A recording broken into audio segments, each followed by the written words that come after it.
नाम रखना है कैलकुलेटर डॉट पी वाई।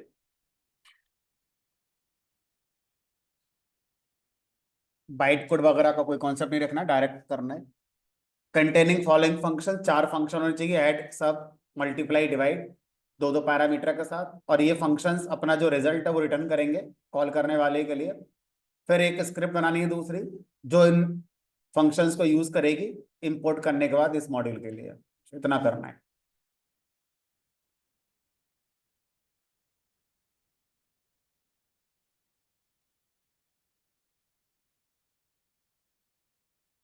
ये अच्छी बात है।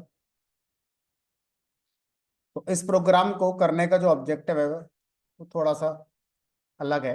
मतलब इसमें कुछ नया तो हमने नहीं करा, जो कल कर रहे थे वही हमने आज करा है।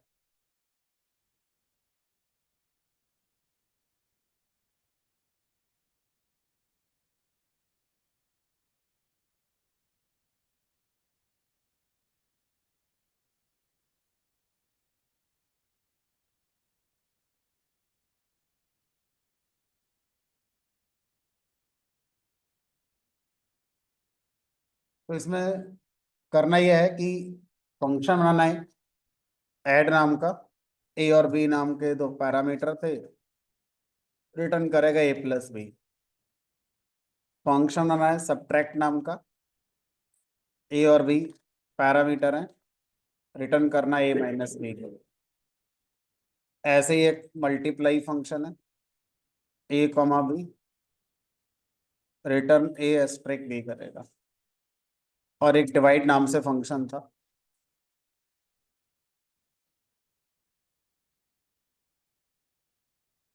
ये हमने पहला काम कर लिया। ठीक है। अब अगला काम ये करना है कि इसको करंट डायरेक्टरी में रखना है, कुछ नया अलग डायरेक्टरी वगैरह नहीं बनानी। और यहाँ पर इसको इंपोर्ट करना है, इंपोर्ट कैलकुलेटर। फिर अब मुझे ऐड फंक्शन कॉल करना है, और जो रिटर्न आएगा उसको मुझे प्रिंट करना है। तो मैं एक वेरिएबल ना बनाकर सीधा प्रिंट के अंदर ही इस काम को कर दे रहा हूँ, क्योंकि अब इतना तो हमें आ ही गया है। कैलकुलेटर डॉट ऐड, मान लो 10 और 5 को ऐड कर।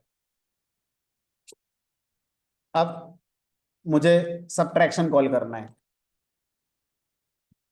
कैलकुलेटर डॉट सब, मान लो पैरामीटर यही रख दिए, अलग रख लो उससे फर्क नहीं पड़ता, सेम रख लो अलग रख लो, मैटर वो नहीं है।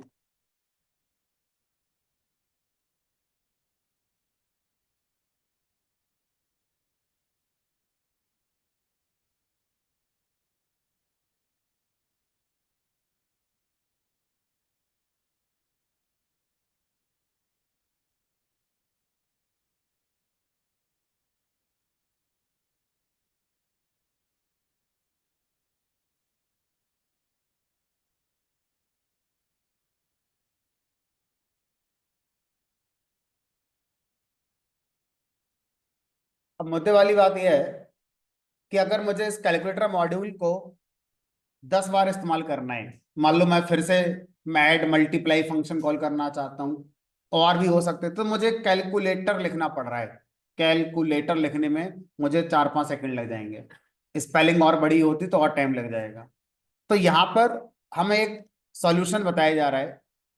सॉल्यूशन वो ये है कि जब आप किसी मॉड्यूल को इंपोर्ट करते हैं और आपको लगता है उसका नाम बहुत बड़ा हो गया है, तो बार बार उसका नाम यूज तो करना ही पड़ेगा मुझे फंक्शन कॉल करने के लिए उसके। तो आप क्या करते हैं, आप यहाँ पर एक टर्म यूज करते हैं, एलाइस।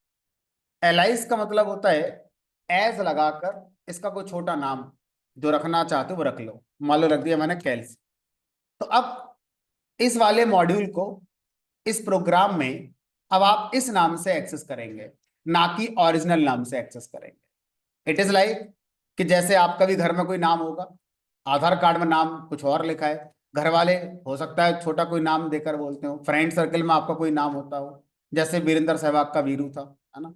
तो इसी तरह से कैलकुलेटर का नाम हमने कैल्सी कर दिया। अब इसको ही हम अपने आगे के प्रोग्राम में यूज कर सकते हैं। तो इस मॉड्यूल को बार बार लिखना हमारे लिए क्या हो जाएगा, आसान हो जाएगा। तो इसको जो यहाँ पर हमने बनाया,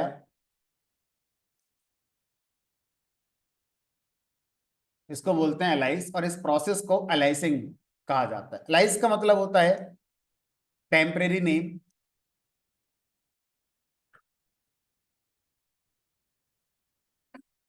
ऑफ मॉड्यूल। और ये वैलिड है बस इस प्रोग्राम के लिए, प्रोग्राम खत्म, बात खत्म। अब ये मत समझना कि अगले किसी प्रोग्राम में इंपोर्ट करेंगे तो इंपोर्ट कैलसी करेंगे, नहीं, वो तो एक्चुअल नाम ही यूज होगा हमारा। तो इस तरह से किसी भी मॉड्यूल को इंपोर्ट करते समय हम यहाँ पर अलाइसिंग का यूज कर सकते हैं, जिससे कि मॉड्यूल को लिखना बार बार हमारे लिए आसान हो जाता है।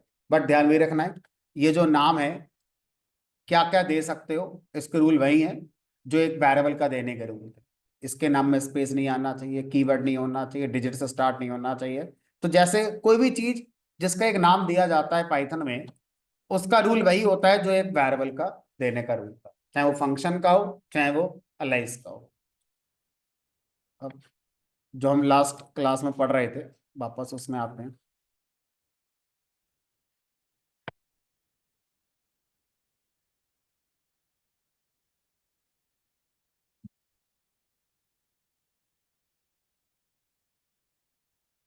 अब यहाँ पे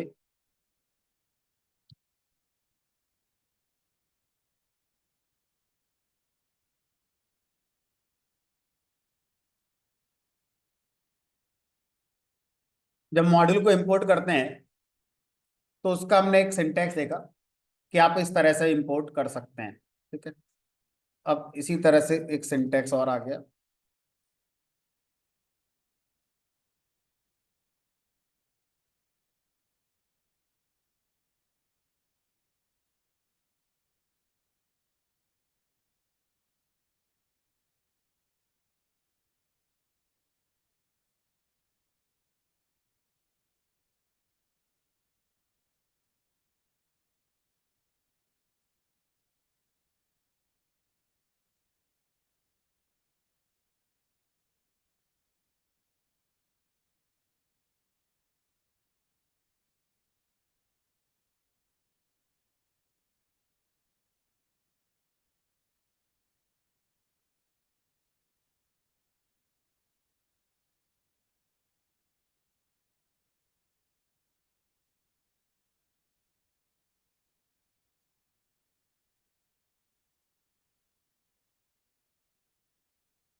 अब मान लीजिए आप इस बात को लेकर श्योर हैं कि यार इस वाले मॉड्यूल का जो मल्टीप्लाई फंक्शन है, इसका मुझे फ्रीक्वेंट यूज करना है, कई बार कॉल करना है। तो आप ऐसा भी कर सकते हैं कि किसी मॉड्यूल को इंपोर्ट ना करके डायरेक्ट उसके फंक्शन को इंपोर्ट करो। ऐसा करने का फायदा यह होगा कि आपको एलाइस डॉट जो लगाना पड़ रहा है वो भी नहीं लगाना पड़ेगा। तो उस फंक्शन को कॉल करने का सिंटैक्स ऐसा हो जाएगा जैसे मानो वो इसी का फंक्शन है, इसी प्रोग्राम का, रादर देन किसी कहीं से इंपोर्ट करके हम लाए हैं। और वो सिंटैक्स शुरू होता है फ्रॉम। फ्रॉम मॉड्यूल का नेम, इंपोर्ट जिस फंक्शन को, जिस वेरिएबल को आप इंपोर्ट करना चाहते हैं डायरेक्टली, उसका नाम लिख दो। इस लाइन का मतलब है कि मल्टीप्लाई फंक्शन अब आपका इंपोर्ट हो गया, ना कि कैलकुलेटर मॉड्यूल इंपोर्ट हुआ है। तो अब आप इस फंक्शन को जब भी इस्तेमाल करेंगे डायरेक्टली कॉल करके इस्तेमाल करेंगे, लाइक जैसे इसी प्रोग्राम का ही बनाया गया फंक्शन है। अब जो आप चलाना चाहते हैं वो चलाओ, कोई दिक्कत नहीं। और छोटा हो गया। और सर फिर मान लो इस प्रोग्राम के अंदर भी कोई मल्टीप्लाई फंक्शन मैंने डिफाइन कर दिया ऐसे करके, तो और यहां पर मैंने 3 वाला करा डिफाइन, जो रिटर्न करता है इन तीनों का मल्टीप्लीकेशन। अब अगर मैंने कॉल करा, तब ये कौन सा वाला कॉल होगा? जो इंपोर्ट हुआ है वो वाला मल्टीप्लाई, या जो मैंने बनाया है वो वाला मल्टीप्लाई? जो लेटेस्ट है, क्योंकि दोनों का नाम तो मेरे सेम ही है। तो जब सेम नेम के फंक्शन हो, चाहे एक इंपोर्ट होकर आया है चाहे एक बनाया है, चाहे दोनों बनाए हैं चाहे दोनों इंपोर्ट होकर आए हैं, तो जो लेटेस्ट हो गया उस नाम से वो एप्लीकेबल होगा। तो बताओ फिर यहाँ पर अब कौन सा एप्लीकेबल होगा? ये वाला। अब इसके हिसाब से मुझे इसमें कितने आर्गुमेंट देने पड़ेंगे? 3। मैं तो 2 ही दे रहा हूं, तो मना कर देगा। तो अब मुझे ये वाला ही मिलेगा। फिर अब ये वाला चाहिए तो या तो इस लाइन को दोबारा लिखो। फिर आपको अगर ऐसा करने का मन था तो फिर ये सिंटैक्स आपको यूज ना करके इसी के साथ जाना था। अब इस वाले सिंटैक्स का फायदा यह है कि अभी भी आप इसको चला सकते हो। मॉड्यूल नेम डॉट उसका मल्टीप्लाई। अब वो तो क्लियर है कि इस मॉड्यूल का मल्टीप्लाई 2 का है तो 2 का ही चलेगा, चाहे आपने कहीं से कितना भी इंपोर्ट कर रखा हो। तो इस तरह से इस सिंटैक्स का फायदा भी है और नुकसान भी है। फायदा है कि आपको इस मॉड्यूल के फंक्शन को कॉल करने के लिए मॉड्यूल का नेम डॉट नहीं लगाना पड़ेगा, और छोटा हो गया कॉल करने का सिंटैक्स। नुकसान ये है कि अगर यही फंक्शन और भी जगह से इंपोर्ट हो गया, तो अब कौन सा वाला यूज होगा? जो लेटेस्ट वाला होगा वो होगा। और अगर इस वाले प्रोग्राम ने भी अपना मल्टीप्लाई बना दिया तो फिर इस वाले का होगा, या जो सीक्वेंस में पहले या बाद में आएगा उसका चलेगा। ठीक है, अब आपने बना पहले दिया लेकिन इंपोर्ट वाली लाइन यहां ना लिखकर यहां लिख दी होती तो ये वाला चलता, फिर ये नहीं चलता क्योंकि लेटेस्ट अब ये हो जाता। तो इस तरह से एक सिंटैक्स आ गया कि हाँ आप ऐसा कर सकते हैं। बट ज्यादा बार ये वाला हमारे लिए ज्यादा एडवांटेज देता है। हम फ्रीक्वेंटली इस वाले पर ज्यादा काम कर रहे होते हैं, इस वाले पर भी काम करते हैं, लेकिन इन कंडीशंस के साथ जो अभी हमने यहाँ पर समझी है। अब syntax to import a function not a module. Module import नहीं हुआ है, सिंटैक्स टू इंपोर्ट। अच्छा, इस बात का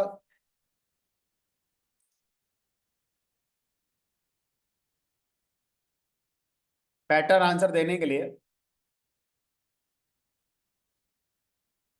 मैं ये करना चाह रहा हूं।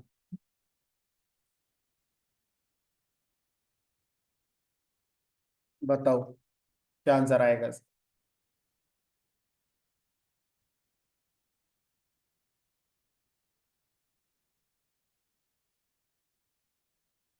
एरर ही आएगा, क्योंकि हमने कैलकुलेटर मॉड्यूल कभी इंपोर्ट ही नहीं करा। हमने तो सीधा मल्टीप्लाई फंक्शन को इंपोर्ट करा। इंटरप्रेटर बोलेगा मुझे तो मल्टीप्लाई पता है कौन है, अब जो ऐड आप लगा रहे हो उसके पहले डॉट, उसके पहले कैलकुलेटर, इंटरप्रेटर बोलेगा मैं तो उसे जानता ही नहीं, तो इम्पोर्ट ही नहीं हुआ है। पहले वाले में क्यों चल गया? क्योंकि ऑलरेडी ऊपर इंपोर्ट कर रखे थे हमने, वहां से उठा रहा था। तो इसका मतलब जब आप किसी फंक्शन को इंपोर्ट करते हैं तो वो फंक्शन ही डायरेक्ट अवेलेबल होगा।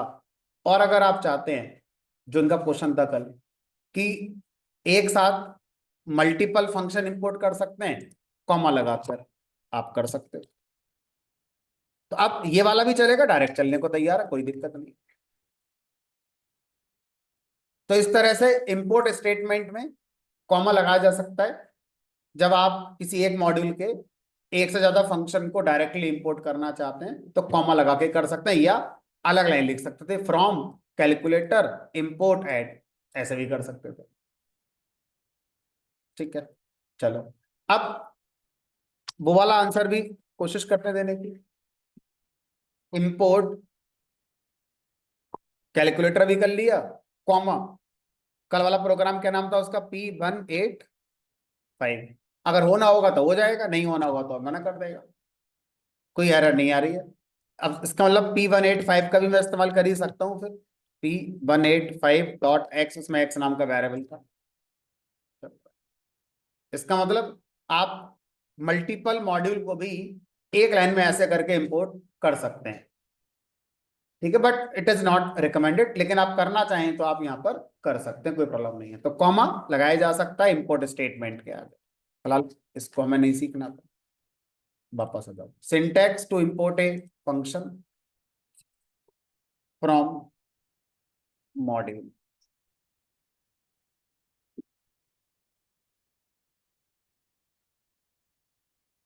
फ्रॉम मॉड्यूल नेम इंपोर्ट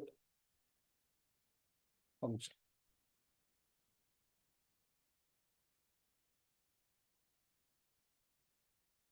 अब मैं बोलूंगा नहीं, लेकिन समझ में तो आ ही गया होगा।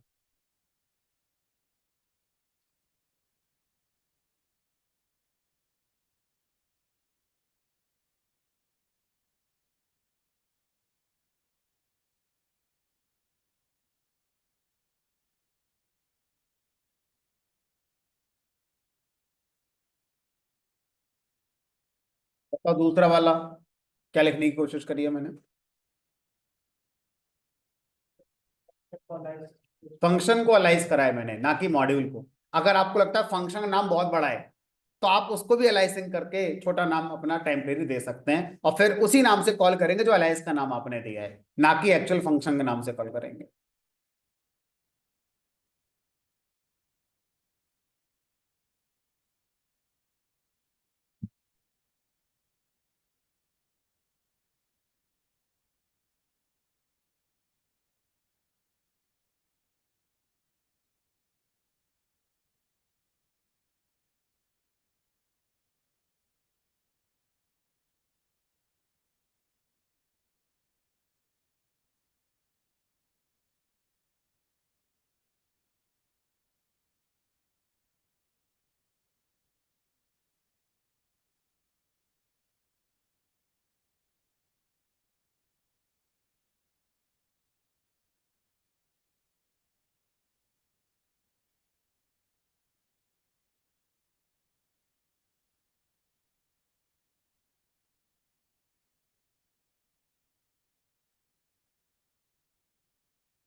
एक बार ना ऐसा बन गया तो फिर हम फंक्शन का नेम या मॉड्यूल का नेम भी चुन सकते हैं। हाँ,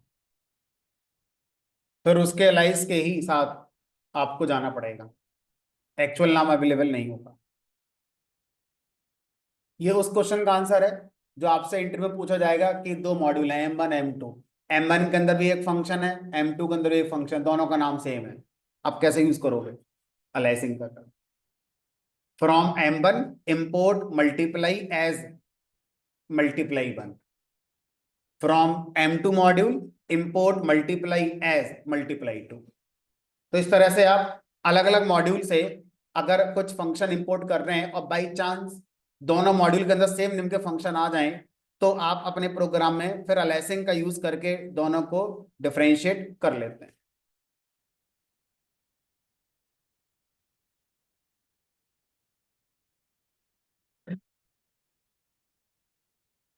फंक्शन अलाइसिंग के साथ चला कर देखो अपना, इंपोर्ट करो फंक्शन को अलाइस का यूज करके, फिर चला कर देखो चल रहा है कि नहीं।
ये रिकमेंड नहीं करा जाता, बट एक पॉसिबल सिनेरियो है।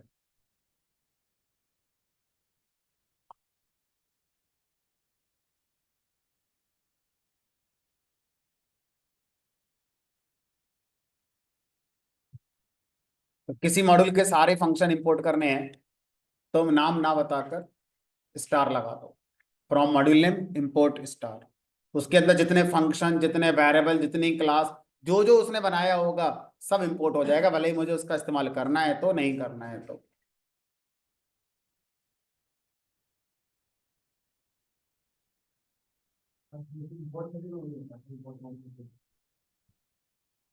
जब हम इंपोर्ट मॉड्यूल करेंगे तो उस मॉड्यूल के फंक्शंस को कॉल करने के लिए मॉड्यूल का नेम डॉट वाला सिंटैक्स लगाना पड़ेगा।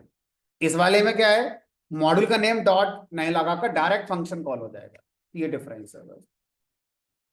तो कहने का डिफरेंस है, वहां पर मॉड्यूल इंपोर्ट हुआ, यहाँ पर मॉड्यूल इंपोर्ट नहीं हुआ, उसके सारे मेंबर इंपोर्ट हो गए। तो इस वाली अप्रोच में मॉड्यूल का नाम लिखना एरर आ जाएगा, उस वाली अप्रोच में मॉड्यूल का नाम आप लिखेंगे लिखेंगे डॉट के लिए।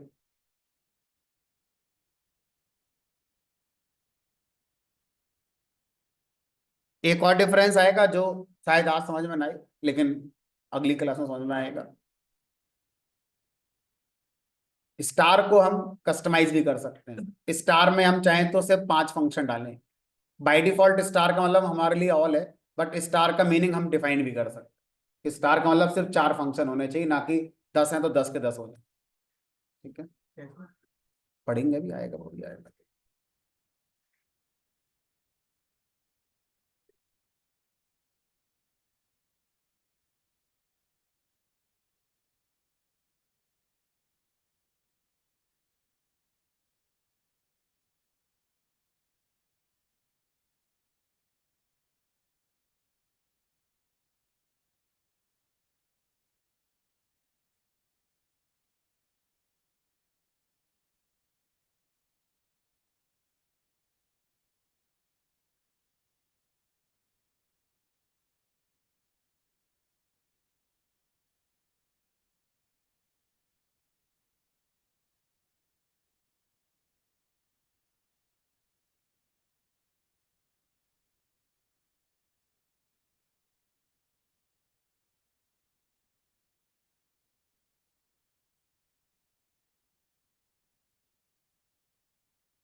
अब आती है बात डॉक्यूमेंटेशन कैसे किया जाता है। मान लीजिए मैंने ये मॉड्यूल बनाया। अब ये मॉड्यूल मैंने बनाया और मैंने जिस जगह इंपोर्ट करा, मैंने ही बनाया, मैंने इंपोर्ट करा, तो मुझे तो पता है कि ये क्या करता है, कितने पैरामीटर हैं, क्या वापस करता है, सब पता है मुझे। लेकिन अगर ये मॉड्यूल मैंने बनाकर किसी और को दे दिया होता, और इसमें और फंक्शंस होते, फंक्शन में और भी कुछ लॉजिक लिखा होता, कॉम्प्लेक्स टाइप का कुछ, 100 लाइन का एक फंक्शन होता, तो फिर जो इस मॉड्यूल को पढ़ेगा उसको समझने में बहुत टाइम लगेगा कि ये क्या करना चाह रहा है और क्या क्या फीचर इसके अंदर होंगे। तो इसलिए मॉड्यूल बनाने वाले को डॉक्यूमेंटेशन बनाना चाहिए मॉड्यूल का, एज वेल एज हर फंक्शन का। तो अब अगर मैं इस मॉड्यूल का डॉक्यूमेंट बनाना चाहता हूं तो क्या करेंगे। मॉड्यूल के स्टार्टिंग में ट्रिपल कोटेड स्ट्रिंग, जो मल्टीलाइन स्ट्रिंग होती है, तो मल्टीलाइन स्ट्रिंग का दूसरा एडवांटेज होता है कि ये डॉक स्ट्रिंग भी कहलाती है। डॉक स्ट्रिंग का मतलब है इसमें आप जो भी लिखेंगे उसको हम डॉक्यूमेंटेशन कहेंगे, और उस डॉक्यूमेंटेशन को हम एक्सट्रैक्ट कर सकते हैं बाहर से, बिना मॉड्यूल ओपन करे। तो यहां पर मैं जो भी लिखूंगा बिना मॉड्यूल ओपन करे सब बाहर निकल आएगा, जो यहां लिखूंगा। कैसे निकलेगा वो सब पढ़ेंगे अभी।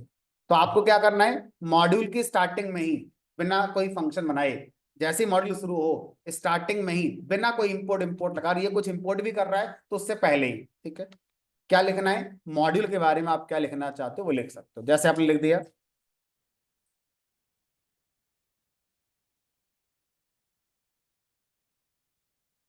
कुछ भी लिख, this module is developed to perform basic arithmetic operations.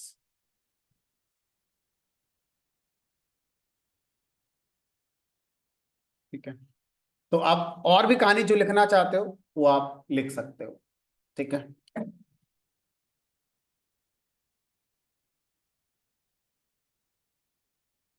आप अपना नाम वाम ईमेल जो डालना अपना डाल दो, ठीक है। अब फंक्शन का मुझे बनाना है डॉक्यूमेंटेशन।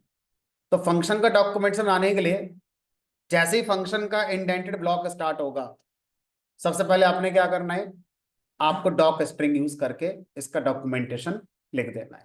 ठीक है, तो अब यहाँ लिख दिया मैंने, this function takes two arguments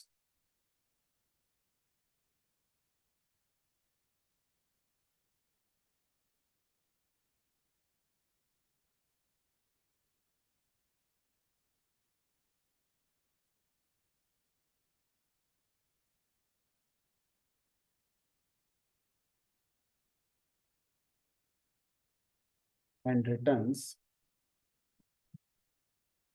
there matrix. ठीक है,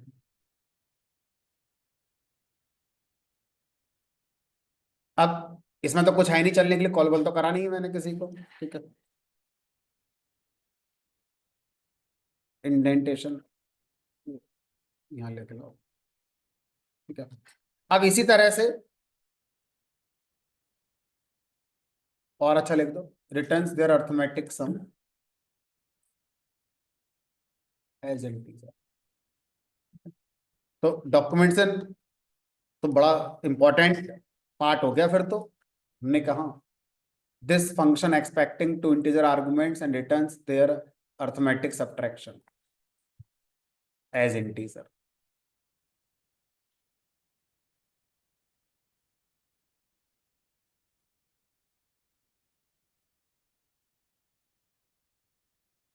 ऐसे करके हमने बना देना होता है।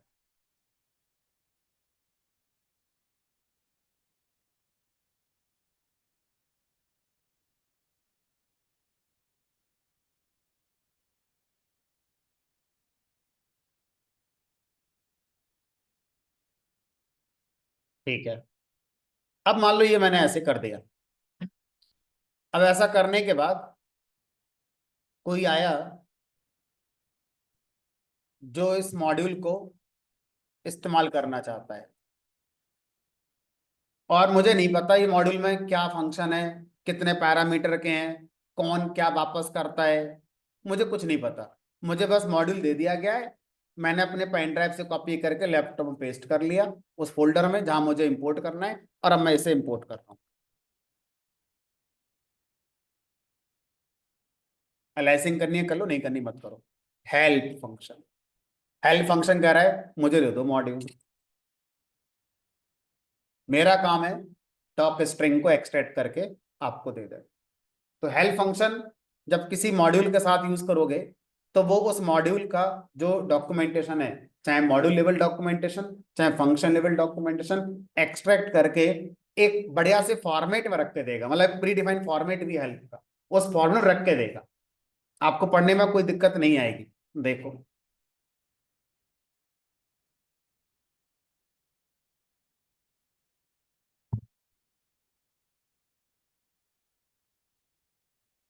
मॉड्यूल में एक एरर आ गई, कहाँ पर आई चेक करो जरा।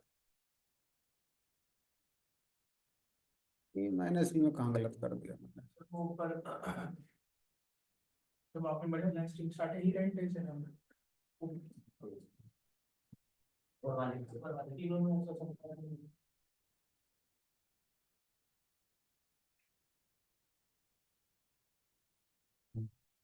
हेल्प ऑन मॉड्यूल कैलकुलेटर, नाम इसका अपने आप निकाल लिया, कैलकुलेटर है। डिस्क्रिप्शन में वो जो मॉड्यूल लेवल का डॉक स्ट्रिंग था, this module is developed to perform basic arithmetic operation developed by Sonu, जो भी लिखना है लिख दो। फंक्शंस, ये हेडिंग मैंने नहीं डाला, अपने आप आया है। हेल्प का अपना फॉर्मेट है, ये अपने आप लिख कर आएगा। इसके अंदर जो मेरे नाम होगा मॉड्यूल का वो अपने आप लिख दिया जाएगा। डिस्क्रिप्शन नाम से हेडिंग है, इसके अंदर वो लिख दिया जाएगा जो मैंने मॉड्यूल लेवल पर डॉक स्ट्रिंग लिखी है। अब ये फंक्शन, इसके अंदर का डॉक्यूमेंटेशन आ गया। This function expecting two integer arguments and returns their sum something something. अब लॉजिक नहीं आया, लॉजिक 10 लाइन का है चाहे 1000 लाइन का है, लॉजिक नहीं आता हेल्प से, सिर्फ क्या आता है डॉक स्ट्रिंग निकल कर आती है।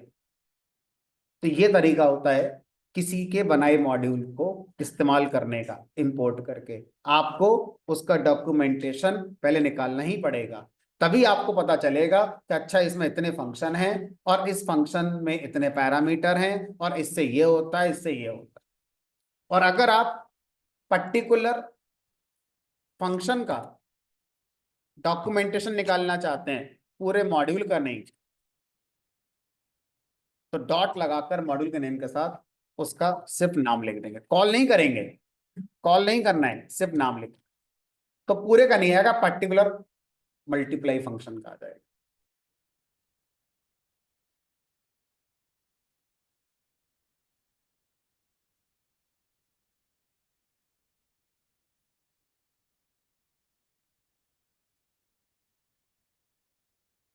अब इसी तरह से देखो, अगर मैं आपसे कहूं कि पाइथन की लाइब्रेरी में एक फंक्शन था रेंज, मुझे उसका डॉक्यूमेंटेशन पढ़ना है। अब रेंज फंक्शन के लिए हमने कोई मॉड्यूल तो इंपोर्ट करा नहीं था, डायरेक्ट अवेलेबल होता है हमारे लिए। क्यों हो जाता है उसका डिस्कशन बाकी है अभी हमारा। तो रेंज फंक्शन का पहले हम डॉक्यूमेंट में पढ़ लेते हैं, फिर इतना ज्यादा है डॉक्यूमेंटेशन कि उन्होंने एक बटन के अंदर स्क्वीज करके हमें दिया, आप इसे क्लिक करके एक्सपेंड करेंगे। तो कहानी सर कुछ और निकली, हम तो सोचते थे कुछ और निकला कुछ और, किसी और का पढ़ाते हैं, इसका समझने में दिक्कत होगी। प्रिंट का देख लो, ये सही है, ये बताया था, ये लगा होगा ये लगा होगा। दो और निकले जिनके बारे में कोई डिस्कशन नहीं करा दिया हमने। ठीक है, print the values to a stream और sys dot standard output. Separator ये होता है, डिफॉल्ट स्पेस है, एंड ये होता है समथिंग समथिंग। तो किसी का ही पढ़ लो ऐसा करके। तो सर ऐसे तो बहुत टाइम लगेगा, मैंने कहा टाइम तो लगता ही है, लेकिन अथेंटिक पढ़ रहे होगे, अब बचा कुछ नहीं होगा। जैसे मैंने अभी प्रिंट फंक्शन आपको दिखाया, तो दो नई चीज निकल कर आ गई कि इसमें दो आर्गुमेंट और होते हैं, एक फाइल और दूसरा फ्लश, जिसके बारे में कोई चर्चा नहीं करी है आपने। ये बता दिया, ये बता दिया, ये निपटा दिया, हो ही गया। तो मेरे हिसाब से तो निपट गया ये फंक्शन। तो हर फंक्शन में सारे आर्गुमेंट जरूरी हैं ऐसा नहीं है। तो ये जरूर फाइल हैंडलिंग से रिलेटेड टॉपिक है, जब फाइल हैंडलिंग पढ़ेंगे तो एक बार इस पर भी डिस्कशन कर लेंगे। ठीक है? इस तरह से आपको ये काम करना चाहिए। अब मान लीजिए मैंने ये मॉड्यूल बनाया होता और इस मॉड्यूल में ऐसे ना करके मैंने यहां पर लगा दिया होता, मान लीजिए टाइप एनोटेशन, ऐसे करके integer, integer, dash arrow, integer. तो अब लिखने वाले को लिखने की जरूरत नहीं होती, this function expecting two arguments and returns their arithmetic sum, बात खत्म हो गई। ऊपर जब हेडर आएगा तो पता चल ही जाएगा। अब वापस यहां आते हैं और पूरे कैलकुलेटर मॉड्यूल का डॉक्यूमेंटेशन ओपन करते हैं, आगे लिखकर ए में इंटीजर आएगा, बी में इंटीजर एक्सपेक्ट करा जा रहा है, अब वापस क्या करेगा हमारे लिए इंटी। तो डॉक्यूमेंटेशन बनाने वाले का काम थोड़ा आसान हो गया। तो इस तरह से पता चलता है कॉल करने वाले को कि कितने पैरामीटर होते हैं और किस पैरामीटर की वैल्यू किस टाइप की होती है। अब सोचो, अगर मैंने बनाते समय ऐसे भी कर रखा होता, बताओ क्या मतलब है इसका? Positional only. तो जब मैं डॉक्यूमेंट से निकालूंगा तो सब आएगा लिखकर, इसका मतलब है इसके पहले जितने भी वो सब कैसे हैं, पोजिशनल ओनली है। तो लाइब्रेरी के बहुत से फंक्शन का जब डॉक्यूमेंट से पढ़ेंगे ना, तो उसमें सब लिखकर आता रहेगा। ठीक है, चलो। तो ये हमारा डॉक्यूमेंटेशन बनाने का तरीका होता है। जो पुराने कोड लिख गए हैं उसमें एनोटेशन नहीं होता यूज। जो 3.5 के बाद आई गेस ये टॉपिक आया था, या जब भी आया था उसके बाद जितने भी फंक्शन लाइब्रेरी के अंदर बनाए गए होंगे, शायद उनका एनोटेशन लगाया गया हो। ठीक है, उसके पहले वालों का तो नहीं होगा। ठीक है, तो आप अगर अपना अपना कुछ बना रहे हैं तो आपको ऐसा करना चाहिए। भले कंपाइल फाइल जो है वो इंपोर्ट हो रही है, तो भी मतलब डॉक्यूमेंटेशन आएगा कंपाइल फाइल के थ्रू।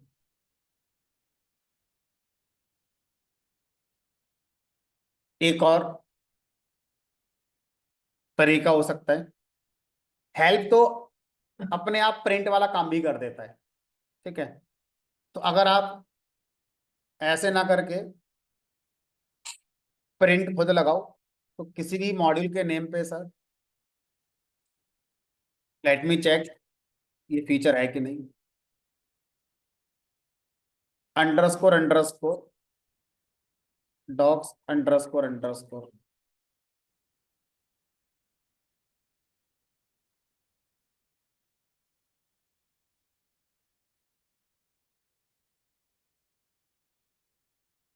तो किसी भी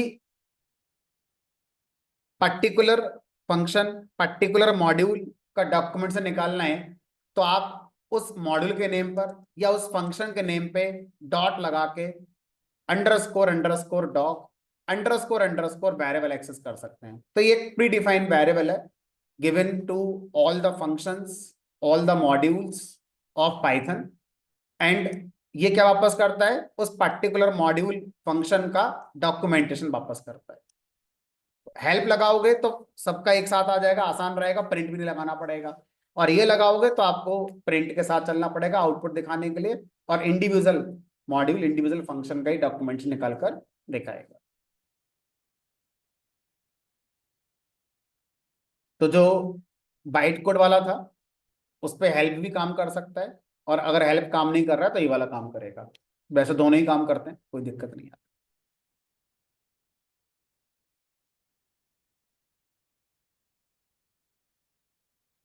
कल किसी ने पूछा था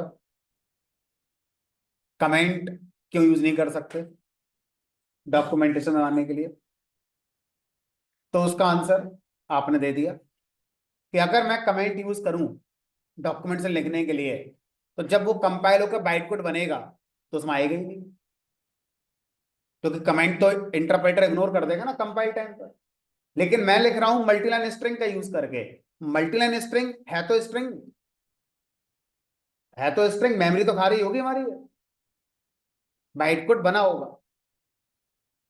ठीक है, इसलिए हम कमेंट का यूज नहीं करते हैं कमेंट डॉक्यूमेंटेशन लिखने के लिए, क्योंकि कमेंट इग्नोर हो जाएंगे तो सामने वाले को आपको फिर सोर्स फाइल देनी पड़ेगी, और सोर्स फाइल से कमेंट हेल्प से नहीं आते, हेल्प से सिर्फ डॉक स्ट्रिंग ही एक्सट्रैक्ट होकर आती है। दूसरा आंसर ये होगा कि कमेंट हेल्प से एक्सट्रैक्ट नहीं होगा, आपको पूरा कोड खोल के देखना पड़ेगा कहाँ का कमेंट लिखा है, जो कि एक एंड यूजर को, जो एक फ्रेशर प्रोग्रामर है उसको मुश्किल हो जाएगा पूरा कोड देखेगा जब वो। तो इसीलिए अलग से कॉन्सेप्ट दिया गया डॉक स्ट्रिंग या मल्टीलाइन स्ट्रिंग जो हम पढ़ते थे उस।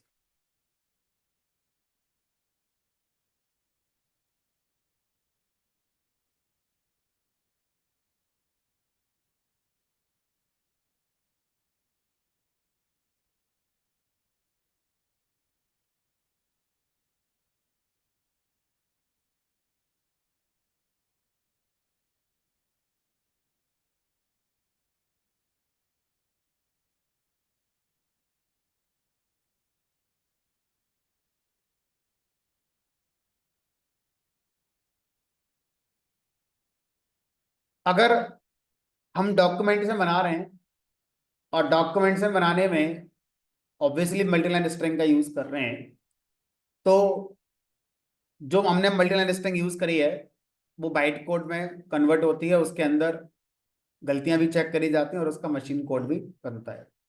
तो डेफिनेटली कहीं ना कहीं एग्जीक्यूशन हमारा अफेक्टेड होगा, कहीं ना कहीं एग्जीक्यूशन हमारा as compare to without documentation slow होगा।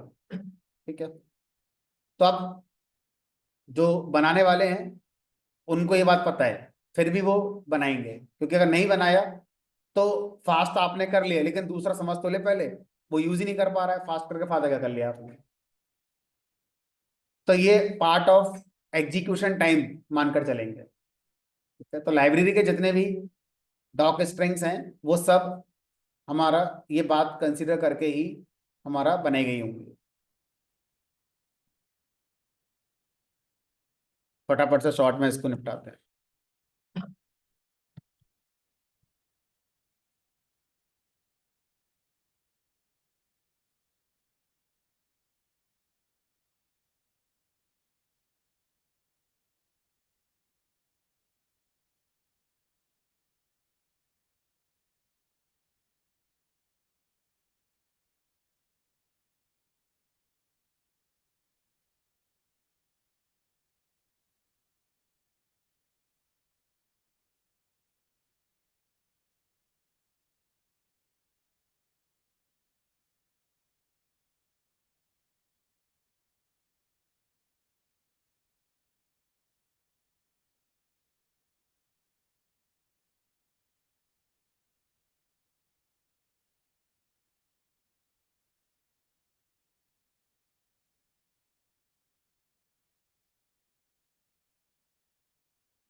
ऐसे वेरिएबल जो दो अंडरस्कोर से शुरू होते हैं, दो अंडरस्कोर से खत्म होते हैं, इनको डंडर, डबल अंडरस्कोर वेरिएबल्स कहा जाता है।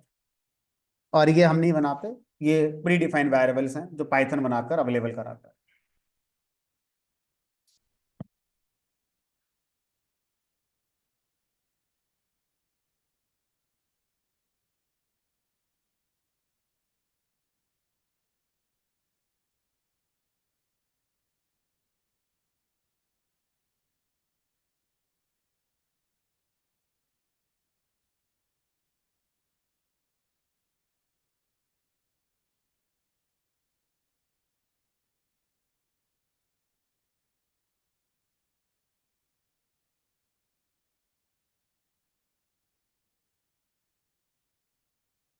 पाइथन के अंदर 50+, 50 से ज्यादा डंडर वेरिएबल्स एंड फंक्शंस होते हैं। तो ये डंडर फंक्शंस भी होते हैं जो करेंगे आगे जाके डिस्कस। तो टोटल 50 से ज्यादा हैं। इनको कुछ लोग मैजिक वेरिएबल्स या मैजिक मेथड्स के नाम से भी जानते हैं।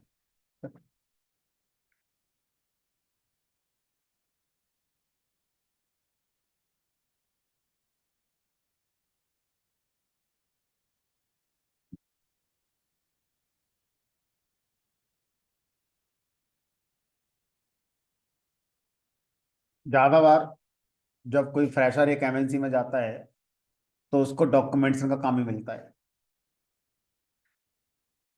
और अगर वो कोड बना रहा होगा तो एक ऐसा कोड उससे बनवाते हैं जो ऑलरेडी कोई और सीनियर बंदा बना रहा होगा, बस उसकी प्रैक्टिस कराने के लिए, उसका कॉन्फिडेंस बढ़ाने के लिए उससे बनवाते हैं। हो सकता है कोई नया दिमाग लगा के वो कुछ ऐसा कर दे जो सीनियर ना कर पा रहा हो, अदरवाइज सीनियर बना ही रहा है।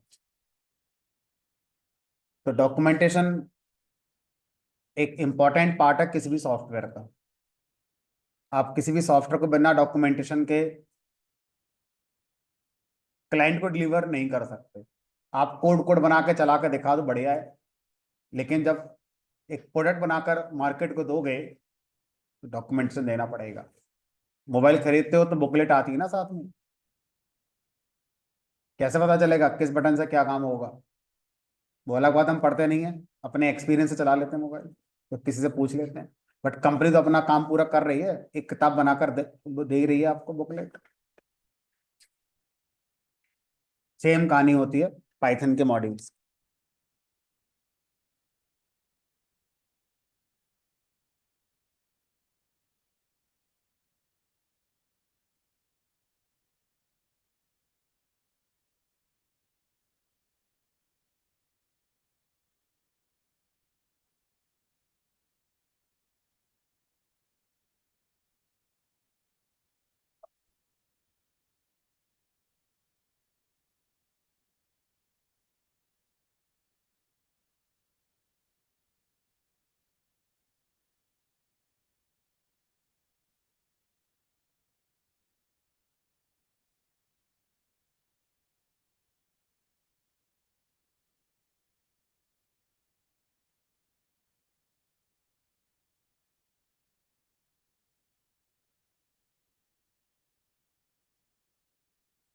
एक और डंडा variable,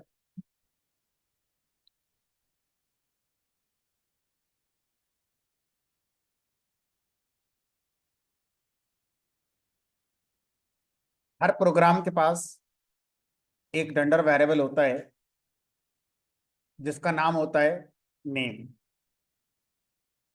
underscore underscore name, underscore underscore. ये वेरिएबल मुझे नहीं बनाना, ये वेरिएबल पाइथन इंटरप्रेटर बनाकर हमारे प्रोग्राम को देता है। तो सर तो इसकी वैल्यू होगी, किस टाइप की होगी? तो आंसर आया, ये वेरिएबल की वैल्यू स्ट्रिंग टाइप की होती है। ठीक है, अब स्ट्रिंग में क्या होगा इसकी वैल्यू? हमने कहा वो तो आउटपुट से पता चलेगी क्या होती है। तो एक कॉन्सेप्ट ये कहता है कि हर प्रोग्राम में ये वेरिएबल इंटरप्रेटर अपनी तरफ से बना के पास करता है, जिसकी value double underscore main, double underscore रखता है। आउटपुट से देखते हैं, अजीब है लेकिन देखते हैं क्या है। इट मींस इंटरप्रेटर की, अगर आप कोडिंग कभी देख पाए, तो बिहाइंड द सीन उसने ऐसा करा होगा, एक बैरल बनाया होगा ऐसे करके, और इसकी वैल्यू यहाँ पर इसने ऐसे मेन सेट कर रखी होगी। जैसे हम अपने किसी वेरिएबल की वैल्यू असाइन कर सकते हैं, ऐसे इंटरप्रेटर अपने अंदर ऐसे कर रखा होगा। और ये वेरिएबल हर प्रोग्राम जो इंटरप्रेटर रन कराता है सबको देता है। और भी हमने कहा बहुत सारे हैं, बताया ना 50 से ज्यादा हैं। अब दूसरा पढ़ना है, एक डॉक हो गया ना। डॉक हर फंक्शन के साथ डॉट लगा के चलता है। ये वेरिएबल डॉट वॉट नहीं लगाना है, डायरेक्ट हर प्रोग्राम में अवेलेबल है। लेकिन अब सर एक चीज बताओ, अगर मैं यहां पर इंपोर्ट करूं कैलकुलेटर, तो अब कैलकुलेटर प्रोग्राम के अंदर भी तो नेम नाम का वेरिएबल रहा होगा। जैसे मैंने वो P185.x करके इंपोर्ट किया था, तो क्या मैं किसी प्रोग्राम का ये जो डंडर वेरिएबल था नेम, इसको भी मैं इंपोर्ट करके एक्सेस कर सकता हूं? हमने कहा क्या लिखोगे फिर, calculator dot underscore underscore name underscore underscore. इसका मतलब मैं इस स्क्रिप्ट में क्या चेक करना चाह रहा हूं, इस वाले स्क्रिप्ट का जो डंडर वेरिएबल नेम है इसकी वैल्यू क्या है, और जो मॉड्यूल मैंने इंपोर्ट करा है उसके अंदर भी तो डंडर वेरिएबल रहा ही होगा, उसकी वैल्यू क्या है, क्या ही, नेम ऑफ मॉड्यूल। लेकिन जब किसी भी प्रोग्राम को आप डायरेक्ट रन करते हैं तो उसके डंडर वेरिएबल नेम की वैल्यू मेन होती है। अब वही प्रोग्राम जब इंपोर्ट हो जाता है तब उसकी वैल्यू नेम ऑफ मॉड्यूल हमारी बना दी जाती है। इस बात को समझाने के लिए मैं एक और काम करता हूं। कैलकुलेटर मॉड्यूल में चलता हूं,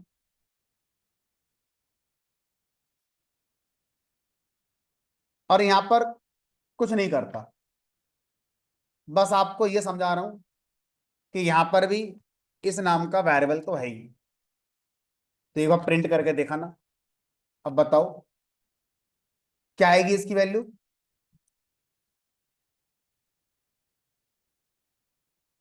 ठीक है, लेकिन जब यही वेरिएबल ये इंपोर्ट होकर दूसरे का जाता है तो इसकी वैल्यू बदल दी जाती है। अब इसकी वैल्यू वो हो जाएगी जो मॉड्यूल का नाम है।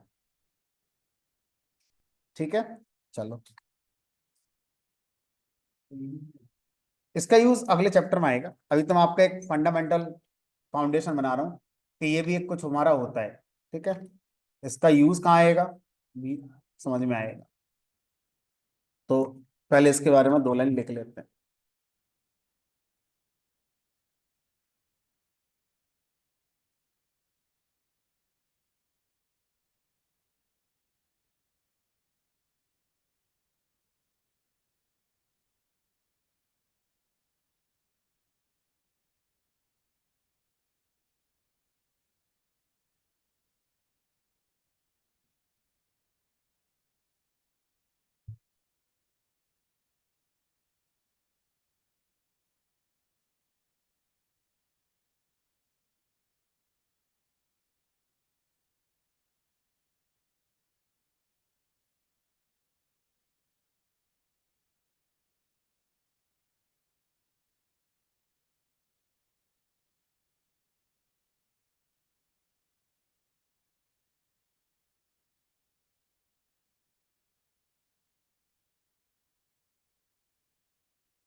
फ्राइडे को बात करेंगे कि इसका फायदा क्या हुआ, मतलब ऐसा होता है तो ऐसा तो आज तक हो ही रहा होगा पहले प्रोग्राम से। हमने कहा पहले प्रोग्राम से हो रहा है, तो आज तक कोई नुकसान तो हुआ नहीं हमारा, तो आज पढ़ने से कौन सा फायदा हो गया, तो फायदा इसका फ्राइडे को हुआ। और डेफिनेटली कहीं ना कहीं ये मॉड्यूल से रिलेटेड निकलेगा, है ना, क्योंकि इसका नाम हमेशा एक जैसा नहीं है। मॉड्यूल बन जाता है जब इंपोर्ट होता है, अदरवाइज मेन है। तो इसीलिए आज तक इसको शायद पिक्चर में इसको नहीं लाया गया था। चलो कल ऑफ रहेगा, परसों।